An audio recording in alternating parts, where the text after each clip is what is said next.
Hey guys, welcome to Just by Kass.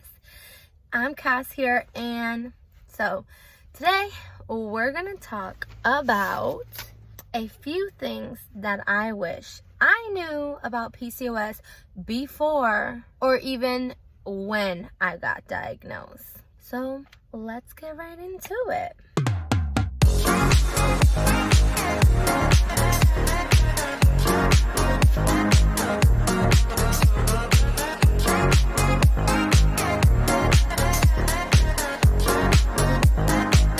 So the first thing that I wish I knew about PCOS when getting diagnosed is about the mental health issues. So about the depression, anxiety, mood swings, all that stuff. I had no idea about it, and it kind of just like you go through a lot and you try to figure out what's the best way to deal with that. So I wish I knew beforehand so I can be like better equipped, I guess. I'm not sure. If you have any tips, let me know. The second thing I wish I knew is actually about Hirsutism. So that is actually like the excessive hair you get. So that's caused by PCOS and having excessive androgens, which I already knew kind of about. Like, I knew that was a symptom. I knew that was like something you get, because once I turned 19, I literally started getting some chin hair. So I started doing my own research. But something I wish I also knew was like the stress. It's like stressful because like you keep it right and you're like, yes, I'm comfortable, I'm confident, that's great. But then sometimes you don't feel comfortable and you are not confident, and you have these facial hairs that are obviously unwanted. Nobody wants that. But no, you have to deal with it. So you either decide to remove it, use whatever removing methods you want, which sometimes it can make it worse, make it stand out more, or it can make it seem like you don't have anything, but the upkeep is stressful because you have to do it every day because shit grows back mad fast. So that's something I also wish I knew, because when I was 19, it was like 2 or 3, 4 hairs max, like right under here, and I would just pluck them. It would be so easy. And now it's like all of this, and then I have some on the sides here that grow as well, like right there and right there. And it's just the upkeep of removing it is exhausting. Kind of like since the whole COVID thing is going on and the pandemic, we have to wear masks. So that's kind of like the only good thing, that anything here is covered, right? All of this is covered. So you only got to worry about your eyebrows, and that's it. I know there's also, when you have Hirsutism, that it could grow other places as well, and that could be annoying. But my main thing is just like with the facial hair. Another thing that I wish I knew about PCOS beforehand is that, I don't know, it's like, okay, so what I had planned on saying was the irregular period cycles, but I'm also thinking about it now as when I had first got my period. I kind of wish I knew that what I was experiencing wasn't a normal cycle. Like, I kind of wish I knew that. So then, like, I did know that, but then at the same time, it's like they teach you one thing. They teach you this is what the normal looks like. But some people are a little bit like their period could last a little bit longer, or They never mentioned about, you know, missing a period or skipping a month. That they never said that wasn't normal back, you know, in like the 5th grade when I was learning all that stuff. So I don't know. It's just, I kind of wish I knew that the whole period cycle issue thing, like, that's stressful. If you don't get your period every month, that could be stressful. It's unpredictable. Like, you can get it, I don't know. I guess if you have irregular periods, comment down below, let me know, because I just think it's unpredictable. It is stressful because you don't know when or if it's gonna happen. And then when it does come, when your period comes, you don't know when it's gonna stop. Sometimes it could stop at 2 weeks, sometimes it's like 8, 9, 10 days, and sometimes if you is very irregular, it prolongs longer than that. And like, obviously a lot of females, and you know, when you're growing up or when you do get diagnosed with PCOS, or when you're going from the change, I guess, from being regular to irregular, I don't know, everybody's situation is different.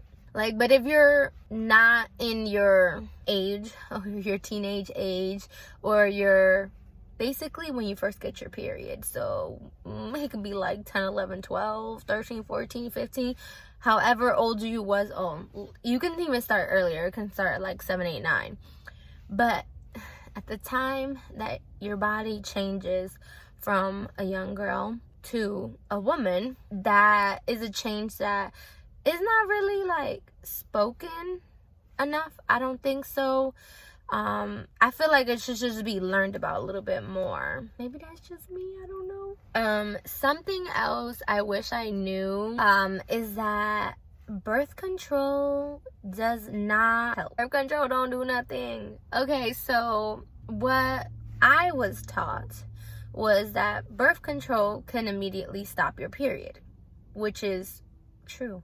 I have been at a point where my period was very long, and to get it to stop on more than one occasion, the fastest way to get it to stop is to immediately start taking birth control. The birth control will make you stop bleeding, and then it will tell you when your body is supposed to bleed. So this one kind of leads into my next one, which is the 5th one I wrote down.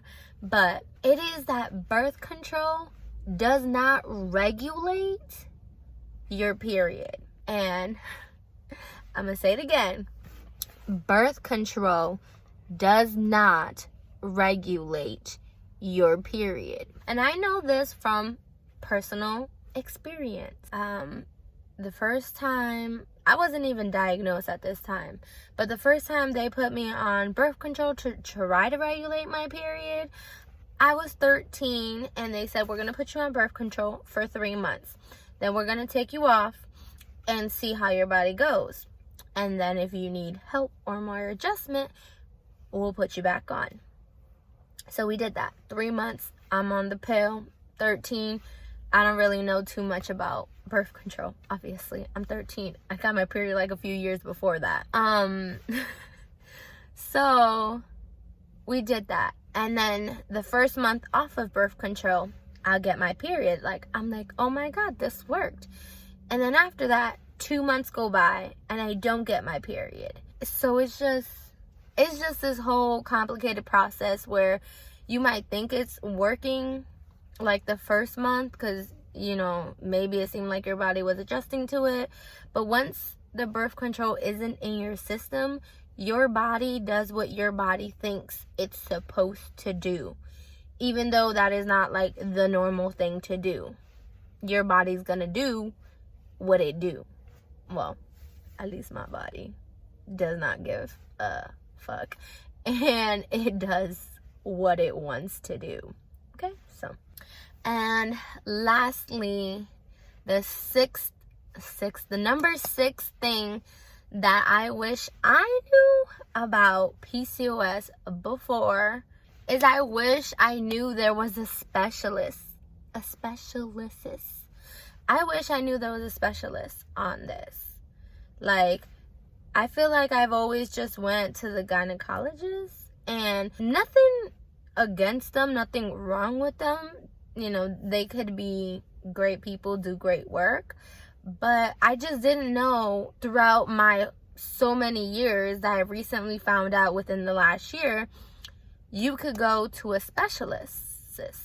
And I'm like, maybe that's why so many people are quickly put onto birth control, or that other one that I've never been on. But there's two like prescribed medicine that a lot of people on PCOS get put on, like, even though, you know, they don't really help solve the problem. They just cover it up. So that's what I think birth control does. Birth control covers the problem.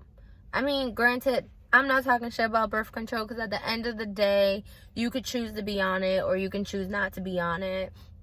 And I have done both. I chose to be on it. Currently, this is my choice to be on it. But before, it's been 1.5 years on birth control now. Before that, I was not on birth control, and my cycles are very irregular, to the point where I will not bleed 3 months or a little bit longer, 3 months to 4 months. But then when or if I do bleed, it is unpredictable, crazy, stressful, long, heavy, and all the things that you don't want in a period. And I always think it's like, oh well, it's all the months you missed coming all out at once. But at the same time, like, that doesn't make sense. So yeah, those are the things I wish I knew. If you have PCOS and there's some things that I miss that you wish you knew, comment down below, let me know. I would literally love to know. I'm like, just, there's so many things, and I'm so open to talking about all things PCOS or period stuff, I don't know. So just let me know in the comments, like, if you agree with some of the things I said. If you like this video, definitely give me a thumbs up, and don't forget to subscribe. Yes, don't forget to subscribe. I have so many goals for this channel within the next year. And yeah, we're just going to be doing it up. We're going to be doing, you know, PCOS content, because that's what I like talking about. I like to be in the know, know the shit about PCOS, but also I want you guys to know that, you know, I'm human. Everything I do and everything about my life is not revolved around my condition. Granted, it is a big part of, you know, how you live your day-to-day life. You can still do other stuff, you know. You're not limited. You know, hopefully this is motivational to you. Yeah, so see you guys next time. Bye.